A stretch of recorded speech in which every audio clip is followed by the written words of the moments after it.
Hey guys, it's Lisa from Own the Day Planner. Welcome back to the channel. In this video, we are going to be doing a review of the Carpe Diem A5 6-hole punch. So if you're into all things planner related, productivity hacks, and basically anything A5 at this point, and you're in the market for an A5 hole punch, then keep watching because we're going to put this beauty to the test.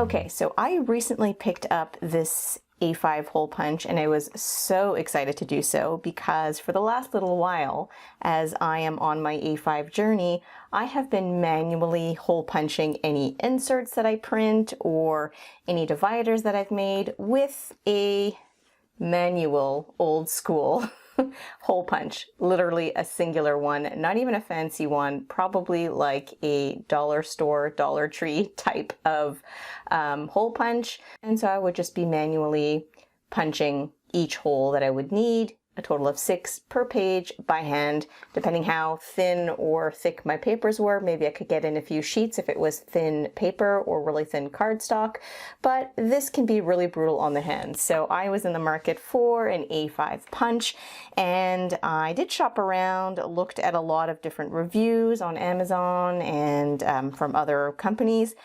And the Carpe Diem one seemed to get the best review from all the ones that I've seen and taken a look at.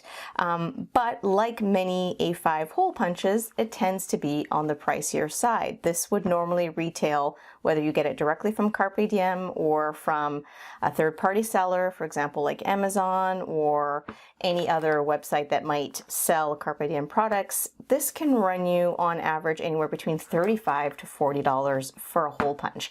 And you know, it's not that big. It is somewhat substantial. It is made of some metal and some plastic, and it's really not that big because it's really just meant for A5, and you know, the packaging is, you know, nothing crazy, nothing to write home about, but still it is on the pricier side, just like many of them are.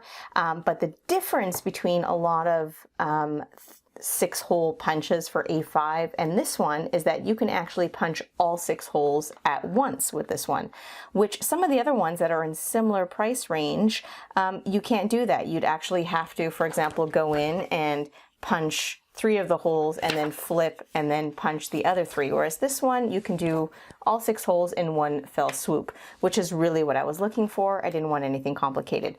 The good news is that Carpe Diem in the month of May has been having a really big sale. We are still May, so I don't know if this sale is still going on, but I picked this up for literally $6.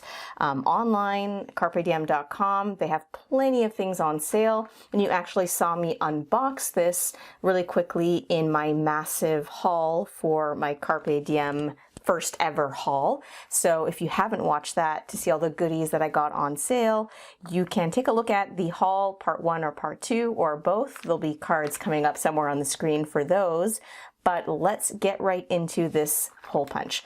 Now, if you're like me and maybe some laziness has set in, when you decided to go to an A5 size, you may have realized if you're printing inserts that it is way easier to print on half letter, because you would just put a regular piece of 8.5 by 11 paper or cardstock, whatever the case may be, in your printer, and you can just print it out on half letter. So half letter, as you can see here, this is just a piece of pink cardstock, is 8.5 by 5.5. So literally just half of an 8.5 by 11 standard letter size piece of paper.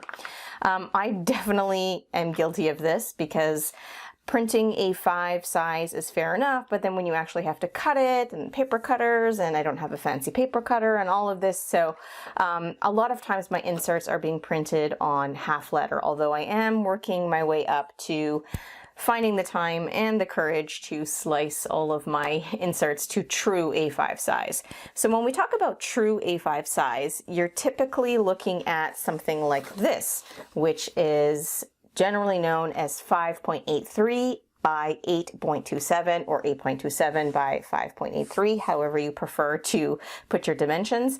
Many people will refer to A5 as for example, 5.75, so 5 3/4, and 8.25, 8 1/4, which is not wrong. And the difference is sometimes you have A5 wide and sometimes you have regular A5. So we're not going to get into a dimensions video here, but I do want to do the comparison when we punch these to show you the results that you'll get, whether you're using half letter, whether you're using a piece of A5. And the other thing to keep in mind is that a lot of times when we refer to A5, for example, 8.27 by 5.83. This is usually the whole area, but not necessarily the print area of the insert. So case in point would be an A5 insert that I purchased pre-printed. So I just bought these off Amazon. This is an old sheet from January, which I didn't need. And you'll notice that if I compare it with the yellow cardstock, which is supposedly true A5, the cardstock is actually larger. And that's often because the size that you see here is often referred to for things like dividers, for your tabs or pocket folders. So what you would notice is, for example, I got this divider with a little tab from Carpe Diem. And if I put this right up next to the true A5 size, you'll see it is an absolute perfect match. Obviously with the exception of the tab, we're not counting the tab here.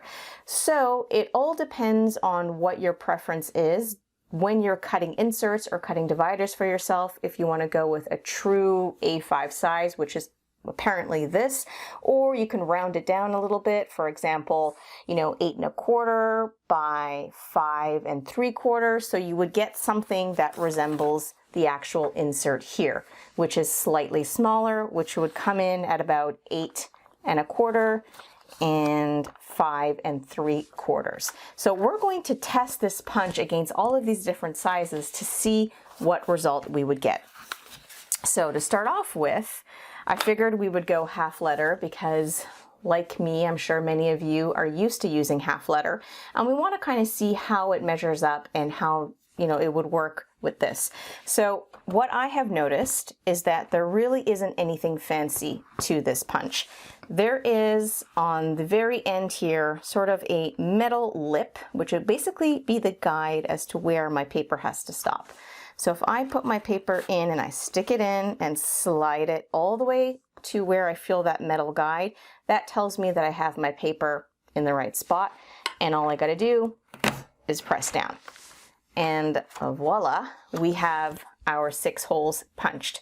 Now this is fairly thin paper stock, cardstock. It is not extremely thick, but I have noticed that with regular copy paper or inserts that are slightly thicker than regular copy paper, I can actually do more than a few sheets at a time with this, which is pretty interesting because the box actually says somewhere here, for best results, punch single sheet only. So they're suggesting that you only do 1 sheet at a time, but I have tested this and I can tell you that with a paper of this thickness or thinner, I can certainly do more than 1 sheet at once. But if you're a perfectionist and want to make sure that you are not getting anything stuck in there, then just do 1 at a time. So if I were to line this up directly with the edge, you would see that it doesn't quite match up, but that's because we are working from an A5 insert and a half letter. That said, if I slide it over like this, obviously the holes match perfectly. So if I were to go and pull out a planner here, this is my A5 Clover that you saw me unbox in the massive haul video, and I'm in the process of setting her up just so that you can see more or less how it would look inside. You can see that it fits perfectly, and in comparison to, for example, the file folders that are from Carpe Diem, or rather the pocket folders here, the pocket folders would be true A5 and this is half letter. So if that doesn't bother you and you're punching inserts, well then there you go. But if you do want everything to be lined up and you're not working with half letter, let's see how the punch does with a true A5 size. So let's go to our A5 sheet, which is much more in line with the dividers or the pocket folders that you would see in a true A5 size, whether it's from Carpe Diem or another company. So I'm going to do the exact same thing, put that in there, slide it down to the metal guide that's here. It's just like a little stopper, a little lip, and I'm just going to press down. And now, if I bring back in my planner, and I stick that in, it is a wonderful, perfect fit. And even if I close the rings there for you just to see, you actually see no overhang, so you can't actually see what's behind it because it is the exact same size and perfectly aligned with the folder or tab divider or dashboard behind it. So far, so good. Now, I did want to test, just for fun, with a true A5 insert, according to this company that I purchased from. I don't recall the name, it was from Amazon. So you can see the 3 holes are already punched here. I would be curious to see if I just used the other side and punched it and then lined it up with another one directly from this company to see if the Carpe Diem would line up exactly using the metal guide here, because this is an A5 punch and this is an A5 pre-printed insert. I did not print this myself. I did not cut it myself. This was done most likely by the manufacturer, whoever did that. So I'm going to slide this in just as I've been doing, push the sheet all the way to the back until I feel it hit that little metal guide. You can kind of hear it and feel it at the same time. Hold my paper steady and just punch. So this is my newly punched side. And if you look at it on camera, you can see that it pretty much lines up with the holes that were pre-punched by the company, whoever made these. Now, just to be sure, let's take a brand new sheet. So this is the same company insert, and I'm going to line up the holes from this new sheet with the holes that I've just punched here and see what we get. So as I'm lining it up, I do notice that they are not exactly in the same place. I'm going to lift that up for you so you can see it. They're not exactly in the same place, but it is really, really close, and it would not make a difference inside of a planner. These would still fit perfectly. And let's just demonstrate that by getting out the Carpe Diem A5 planner once again. And the sheet underneath here is the one that I punched with the Carpe Diem. As you can see, it fits perfectly in there. And this sheet is the one that was pre-punched by the company that I purchased the inserts printed from. And if I put that in there, the top one, remember, is the pre-purchased one. You really don't see a difference. The sheets can move freely, they fit perfectly. So I really don't see that as a big deal, although I'd be curious to know why is it that when punching with the Carpe Diem A5 punch, do we not get the holes in the exact same place? Well, the one thing that I can surmise from this is probably that whatever company produced these was using their own punch, which could be slightly different. They could be off by even, 1/8 of an inch, and that could make the difference. But to be honest, this is really not a big deal for me because I am not killing my hands anymore punching individually 6 holes per sheet. And again, if the pages happen to be thick, or if they were dashboards, or if they were something of this thickness, I'd really have to do individually 6 holes, one at a time. So if you don't have a Carpe Diem or any kind of hole punch for your A5, obviously not all is lost. You can always do it the old school way. One of the ways that you can do this is take an A5 insert or an A5 divider that you may already have had. You can line it up with whatever is the paper that you want to punch. And there are a couple of ways you can do this. If you have a steady hand, for example, you could go right ahead with, for example, something like this, which is not an expensive one, and just go in there and punch manually by using the other one as a guide. You can see I've just gone through those two quite easily with this, 2 pieces of cardstock. Or if you don't feel that your hand is steady enough to hold them together, then you can easily just go in with a pencil, trace those holes, something like that. Remove your template, and with your faint lines, you can just go in and punch those holes, being careful to stick to where you punch them. And bringing back the planner once again, it would fit just perfectly if you do it the old school manual way. So I'll just slide that in, and there you go. The right side were the holes that we had punched with the Carpe Diem, and the left side is the ones that I've just punched manually like this. So all in all, I have to say I am really impressed with this punch. It feels substantial. It's, you know, it's not heavy, but it's not lightweight like some of the plasticky ones that I have seen and that I have seen others use. There is at the bottom here the lip that you can remove, where you can find all of your lovely little confettis after having punched all of your wonderful A5 inserts and dashboards and pocket folders. And this is fairly flexible, so I like that it's not difficult to get off. I have had other types of hole punches where the tray is really difficult to get off and on. That one is super easy, just snaps on and off.